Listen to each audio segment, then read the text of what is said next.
Wow, that was fancy. Snazzy.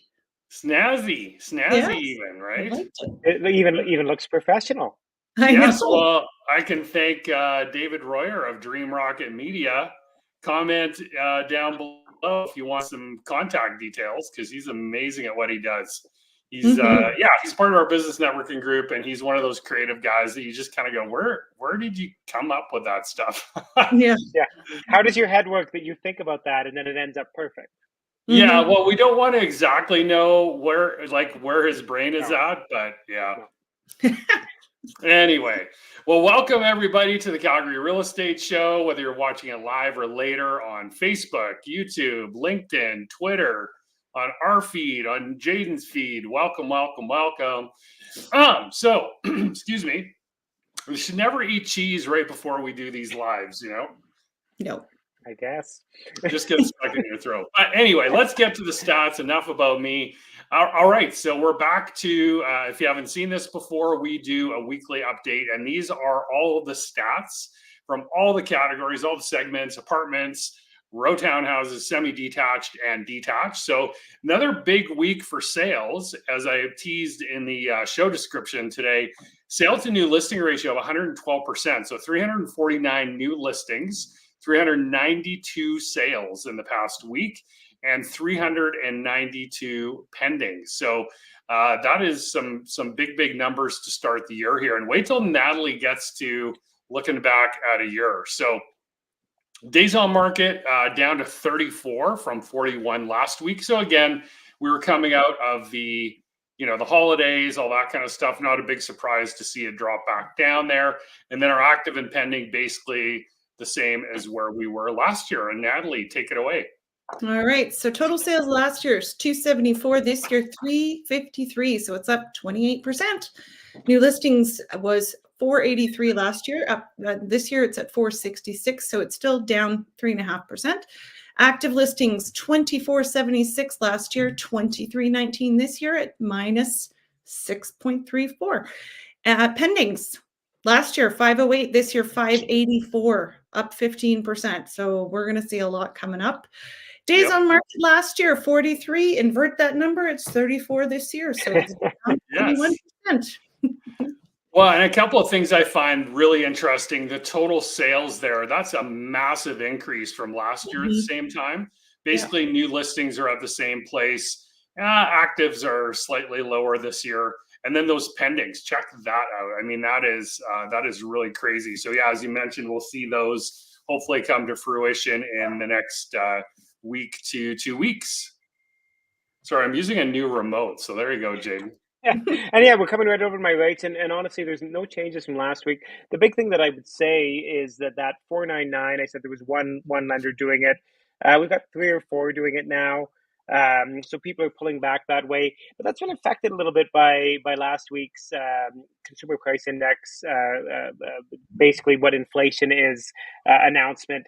It was 3.1% in December. 3.4% for January. The roof is on fire. Everything is terrible. Rates are going, and honestly, there has been a slight impact in the bond market. We've seen a slight upturn in the bond market after it kind of cratering since mid October. But realistically, this was something that everybody expected. They kind of knew from the base effects of 2023. Early 2023 gas prices were quite low, things like this. So this was going to happen anyway. And I think it's going to be interesting because we have the rate decision next week by the Bank of Canada. People are very scared that this is pushing them towards a rate hike. If you look at kind of the numbers that predict where they're going to go, there's still a hugely small chance of a rate hike. Like less than 10%. We're looking at them staying static for this because I think the Bank of Canada knows that in spite of the fact that their mandate is to control inflation and keep it in that 1 to 3% range, with 2% being the perfect. There's other things going on. There's the fact that GDP is pretty much stagnant in Canada, and if you look at GDP per capita with our immigration going up, it's going down in a big way. So things like that they know are going to affect the economy. So if you've read this, CPI has gone up and you think the sky is falling, don't be a chicken little. We're all good. It's I think we're still heading towards that same direction that I predicted for 2024, which is at some point a slight lowering of rates, and then it's going to accelerate. All right, good stuff. Thank you, Jaden. Great insight. And Natalie, I hope this is not a bathroom trend for 2024. Well, come on, it's sort of cool. Yeah, no, we're good. Okay, so we're talking bathroom trends for 2024. First one is deep burgundy color palettes. Burgundy is a very rich color. It's a beautiful color, and this is a really good example. Some of the other photos they were showing had burgundy shower tiles. I would not be doing that. No. It's a permanent thing. It's a long-term thing. You Yeah. can always paint a cabinet. You can't paint your shower tiles. So that's me, but for resale, probably not. Richwood vanities, definitely always a classic. This is a very traditional vanity. You're never going to go bad with a Richwood vanity, ever, ever, ever. It will stand the test of time. So mosaic floors. I dig this, but I know Mark probably doesn't dig this. It just adds a lot. Yeah, see, okay, so can we stop for 1 second? So I'm not opposed to things like this. My challenge, like you just said in the previous slide, is okay, if you're going to do something like that, that's a pretty permanent thing. Not permanent, but you're 100%. spending a lot of money to fix that. I'm more of a fan of, hey, you want to paint the wall a deep forest green? Fill your boots, but that's just paint. I don't know. I get that. And for something like this, like in a bathroom, a mosaic floor is a nice little pop, right? Because like in the first photo with the white, it just adds some contrast, some really nice contrast. And it's a small space. It's not like you're doing mosaic tiles throughout your whole house. That will be way too much. So, okay, moving on. Plaster walls. I love plaster walls. They're so elegant and they look so beautiful. And it really, like with this, for example, it's very monochromatic, but it adds, again, that texture. It gives you some visual interest. So I'm a fan. I don't know about this one. Cabana stripe tile. I don't know. This looks sort of cool. I like it with the dusty rose and the green and white. It's very, very pretty. But again, when you're doing the shower insert and everything like that, that just adds a whole other level. If it's just your floor, you can change that. But if you're doing into the shower, it can be maybe a little much, but that's my 2 cents. So, all right. Well, and it's always interesting to get new ideas. I need to have my mind opened a little to some not so neutral things, but I get it, right? Yes. Awesome. So, not a big update on community events here. Got those winter sleigh rides at Boundary Ranch until February 10th. Wool and Warmth at Fort Calgary. So that's happening again on the 24th. So it's a great evening of crafting, wine, and conversation. You have to be 18 plus to attend there. Then we have a family event, the Kid Koalas Robot Dance Party. There you go, Jaden. It's this weekend.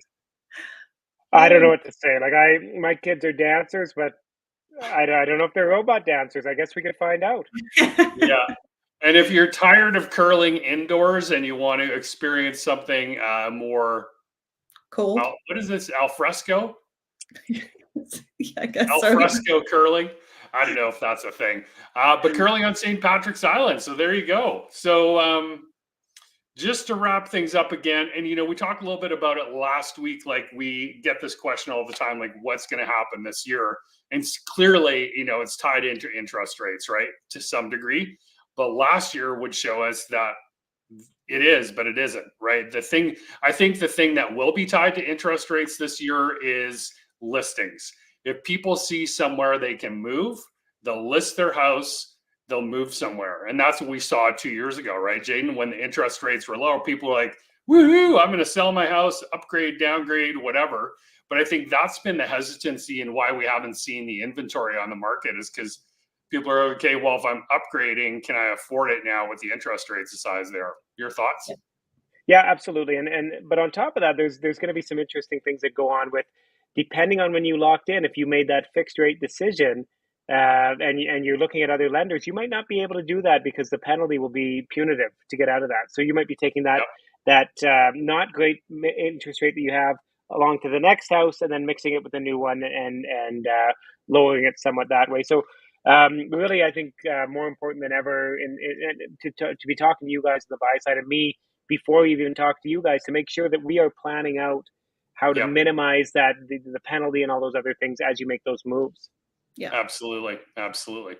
Awesome. Thanks, everybody. Thanks for watching. And we will talk to everyone in 7 days. I guess. Bye.